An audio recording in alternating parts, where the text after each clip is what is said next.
Hello and welcome back to Couples Talk. I'm Jonathan Decker, licensed therapist and co-founder of Mended. I'm Alicia Decker, CEO of Mended. And joining us today once again is Lark Dean Galley, author of Learning to Breathe Again, Choosing to Heal After Losing a Loved One to Suicide. We just talked a lot about suicide in the last episode. We're going to go into the details of how this has affected your life in multiple ways. But if you haven't seen part one, go back and watch that. Your dad was undiagnosed bipolar. You talked about the insecurity, the instability that brought up in your life, in the life of your siblings. You were the oldest, and you had to pick up a lot of the slack, right? And then you talked about how it affected your relationships as an adult with your husband because of the patterns and the examples that were set for you. And you didn't even realize, oh, this was really an unhealthy way my parents dealt with conflict because of the mental illness. Well, your father isn't the only time that your life was touched by suicide. Your son Christian also took his life.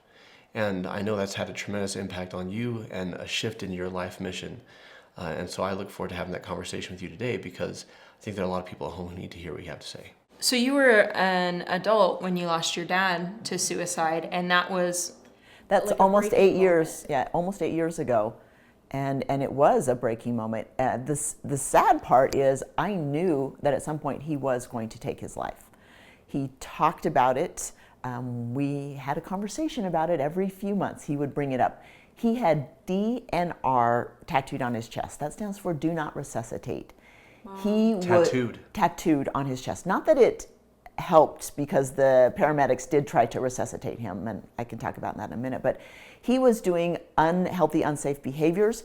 He got an additional life insurance policy out for accidental death and dismemberment for high-risk activities. Yeah. And then he would get his motorcycle, fast motorcycles, and he would go riding through the mountains, like very fast speeds type thing. He never had an accident with that, but if he had died that way, I think that would have been an easy out for him. So you can see this unsafe behavior. For those watching at home, I want to issue a trigger warning for this episode. This is meant to be healing. This is meant to be helpful, but it is probably going to be quite heavy, and we're going to go right into it. And so if you yourself are contemplating death by suicide, pause this episode.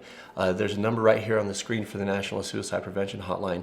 Give someone a call to talk through this. This episode is meant to be very helpful for you or for those who have lost a loved one to suicide.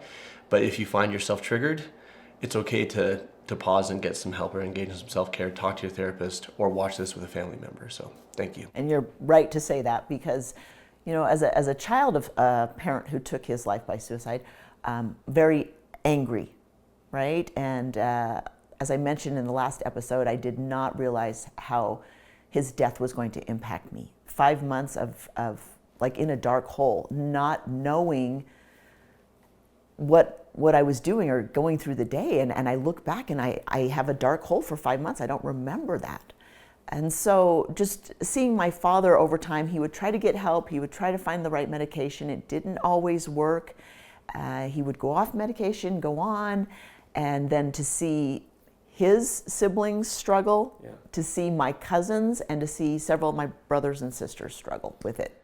So when he died by suicide, you talked about going into a dark hole for 6 months, you said? 5 months. 5 months. Mm-hmm. And that there was just a dam of emotion that had been held back for, it sounds like decades, that just broke. I know that people who take their own life very often are in a headspace of everyone will be happier without me. They'll be better off without me. They may be sad for a little bit and then they'll let me go. And this is part of this way of thinking so that they can be free. And what those of us who haven't been there to that place of despair before don't really understand is how outside of mainstream thinking and emotion a person is there. Yes. And how miserable and sad and overwhelming it is, and you just want the pain to stop. Yes. And a lot of people looking at it from the outside think it's selfishness because they've never experienced it. And so can you speak to being on the family side of things? Mm-hmm. Is the idea that they'll be happier without me, they'll be sad for a little bit, and then they'll be able to move on, is that true? No, it's not at all true. Yeah. And I know what you're saying. For those who are contemplating suicide, often it's black or white, all or nothing. And that's really not the way it is. Let's keep looking for ways to find help so that you can feel better. It's not black and white. I look back and I think, wow, what else could we have done? How could I personally have reached out to my father? As I mentioned, because of growing up, the relationship wasn't very close. I was quite frustrated with him and almost feeling like, how can I actually impact him to change his life? I don't even know. He was, a lot of times I didn't even want to talk to him because he was so depressed. Yeah. And he lived in my mother-in-law apartment. And so when we would have holiday gatherings, Christmas, Thanksgiving, a lot of times we hosted and would have my siblings there and the grandkids. And I can remember times where my father would come up to eat. Sometimes he would stay, but a lot of times he would just fill his plate and he would go back downstairs. Yeah. And I see this over and over with people who are isolated or struggling. They isolate themselves, which is exactly the opposite of what you need to do. Yeah. When you're struggling, you need to be with people and you need to interact. And sometimes putting yourself out there is extremely difficult. So what family members can do, it sounds like, is reach the hand out, extend the invitation, go down and say, hey, come join us. There's a delicate balance, because when a loved one dies by suicide, on the one hand, we can get trapped in self-blame. But the fact is, if someone is truly determined to do it, they're going to find the way. Yes. Is the first thing. The second thing, you're talking about connection. And I talked about a little bit in the last video of what people need. They need a professional when it comes to mental health. Like, family members aren't trained to do that, but they do need connection. They do need community. They do need to not be isolated. And people ask, could I have done more? I think the answer is always probably yes to some degree, but that doesn't mean that it's your fault, right? But we look at it, and if you know someone who's struggling, it's not your job to fix it. It's not your job to make it go away. It is your job to let them know that you are there for them and that you would be devastated if they were to take their life. Can we speak about Christian? Sure. So Christian is my son. He was 19 when he took his life. And because of my family's history of bipolar, mental illness, I thought I did a good job in watching to see if any of this carried into my children. And apparently I did not do a good enough job, because I did not know that my son was struggling, and he was. I found out later from his friends that he was struggling, and they said, we knew he was struggling, we knew he was talking about suicide, but we didn't take it seriously. Yeah. And I'm like, if somebody talks about it, you should always take it seriously. Right. And then the other thing was, because people say, well, I just think it's a cry for help, or they're just trying to get attention. And generally speaking, it is a cry for help, and they are trying to get attention, but not in the I'm trying to get attention way, like, somebody please help me. Yes. And yes, I'm in my field, there are people who play that card and they don't mean it. It's always best to err on the side of caution. Exactly. Right? So that you'll never have regrets, right? Correct. Right. Yeah. And then the friend said to me after Christian died, I thought about reaching out to you, but I didn't know when would be a good time. And I'm like, as soon as you hear about it, that's a good time, right? Yeah.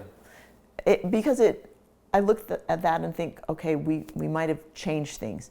Now, does that mean he might never have taken his life? No, but it might have meant that we would have been with him a little bit longer and maybe found some answers to help him, or even knew that he was struggling. That would have been helpful. And so I look at that and I think, as a parent, I always thought I was a good parent. I always thought, talk to my kids about underage drinking, premarital sex, all of these things that you warn your kids about, stranger danger, all of these things. And yet I did not know that suicide was the #1 killer of youth in Utah. It's the #2 killer nationwide. I didn't know this, because even though my father had died by suicide, at the time, which it was 5 years before my son died, I couldn't talk about suicide. I couldn't say the word. My best friends didn't know how my father died. And I look back and I think that was my coping mechanism. And then when my son died by suicide, I started to go into that black hole because I was familiar with it from going through it with my father. And I quickly realized two things. The first thing is that I didn't have the luxury of going into a black hole, because my husband and my other kids were struggling. And if I wasn't there fully, they might not be there when I came out of my black hole. Yeah. And the other thing is that parents, my friends, started reaching out to me when my son died, and they had teenagers who knew my son. And the parents expressed concern not only for me, for my son, but also for their kids, because their kids had either attempted or had been considering suicide. And because of their knowing Christian, their concern was a copycat suicide. And so I quickly realized that I had a responsibility to speak out, to help these children, because I couldn't change what had happened with Christian. And while I wanted to sort of hide, my thought was, if I don't talk about it, then I would have a responsibility towards these kids if they did take their life. I can't affect their agency and if they choose to or not, but I can choose whether I speak out or not. And that's what I started to do, and I just started talking about it. And the more I talked about it, the more people came to me and said, I've been struggling, or I attempted. And these were people that I never would have thought were struggling. And that's what I think happens, is when we create a safe space to talk about it, then people can say, I am struggling, I do need help. Your book is focused on helping people in your position, Yes. specifically the family members. Can you tell us why this book? And that's a very interesting book, because I was planning to write my story, a Christian story basically, right, from my standpoint as his parent. And then as I started writing the book, a friend of mine from high school days said, well, you're going to talk about your childhood, aren't you? And I said, oh, why would I talk about my childhood? You know, I don't want to talk about my childhood. She goes, no, your childhood was crazy. I can remember going to your house and you, as a teenager, were hiding food so that you'd have food the next day. And I thought, I don't remember doing that. And so if you don't remember something, it wasn't abnormal, it was just part of your life. And I thought, well, that's a little bit scary, right? That's what I was doing to survive. And she said, no, you need to talk about the bipolar, the instability of your family.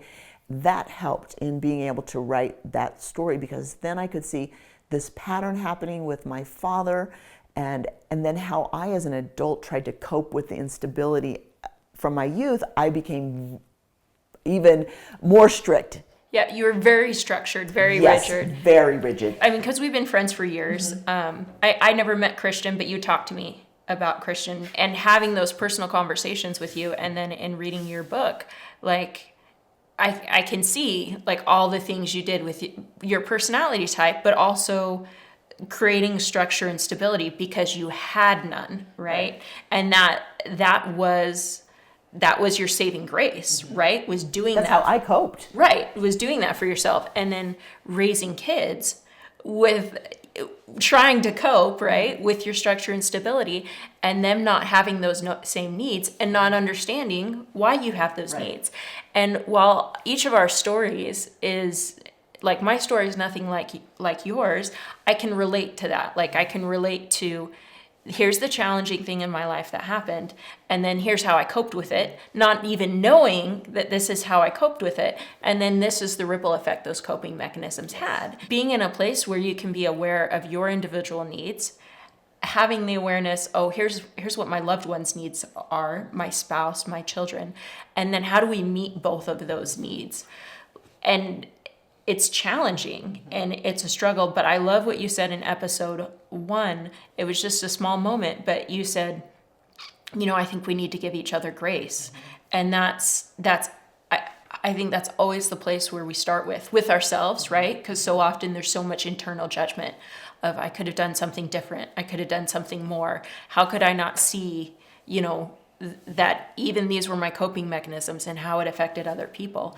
Like giving ourselves that grace and then turning that outwards towards our loved ones. And I look at that and say, my father did the best he knew how at the time.